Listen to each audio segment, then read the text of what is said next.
বিশেষ করে দেখা যায় আমাদের দেশে সিঁড়ি কিউরিং করাই হয় না। কারণ এই সিঁড়ি যদি সঠিক নিয়মে কিউরিং না হয় তাহলে কিন্তু আপনাদের ভবিষ্যতে সিঁড়ি কেরাক ধরবে এবং কি ফাটন ধরবে।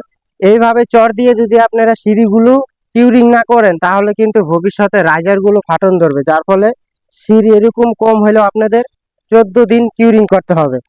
তো সিঁড়ি হচ্ছে গিয়ে মূল, কারণ ভূমিকম্প যখন হবে তখন সিঁড়িতে আপনার বাড়ি মারে বেশি, কারণ সিঁড়িটা একটা গ্যাপের মাধ্যমে থাকে, যার ফলে অবশ্যই সিঁড়ি 100% শক্তি আনতে হলে সঠিক নিয়মে আপনাদের কিউরিং করতে হবে। সম্মানীয় দর্শক, আসসালামু আলাইকুম ওয়া রাহমাতুল্লাহ। সম্মানীয় দর্শক, সিঁড়ি ঢালাইয়ের পূর্বে অবশ্যই সঠিক নিয়মে সিঁড়িগুলো কিউরিং করতে হবে। কারণ বিশেষ করে দেখা যায় আমাদের দেশে সিঁড়ি কিউরিং করাই হয় না।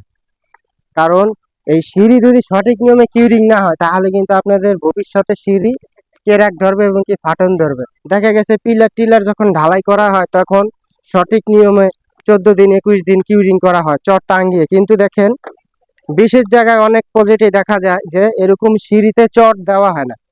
কারণ সিঁড়িতে তো আপনারা বালু বান দিতে পারতেছেন না, যার ফলে এরকম চর দিয়ে কিন্তু কিউরিং করতে হবে।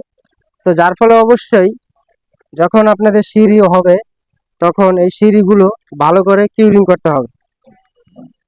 এই সিঁড়ি যদি সঠিক নিয়মে কিউরিং না হয় তাহলে কিন্তু আপনাদের সিঁড়ি দুর্বল হবে।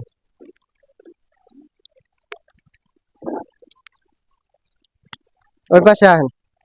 তো এই যে সিঁড়ি আছে, এই সিঁড়ি যদি সঠিক নিয়মে আপনাদের কিউরিং না হয় তাহলে কিন্তু সিঁড়ির যে রাইজার গুলো আছে সেই রাইজার গুলো কিন্তু ফাটন ধরবে ভূমিকম্পের সময়।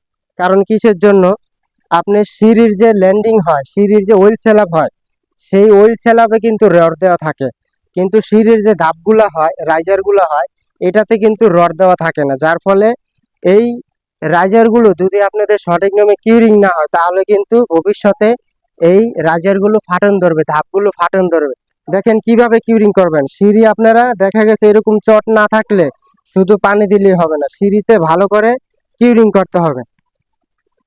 তো এখানে একটি নতুন সিঁড়ি ঢালাই হয়েছে। তো এই যে সিঁড়ি আছে, সিঁড়ির রাইজার গুলো এইভাবে আপনাদের সুন্দর করে একুরেট 14 দিন কিউরিং করতে হবে। তো সিঁড়ি হচ্ছে গিয়ে মূল, কারণ ভূমিকম্প যখন হবে তখন সিঁড়িতে আপনার বাড়ি মারে বেশি, কারণ সিঁড়িটা একটা গ্যাপের মাধ্যমে থাকে, যার ফলে অবশ্যই সিঁড়ি 100% শক্তি আনতে হলে সঠিক নিয়মে আপনাদের কিউরিং করতে হবে।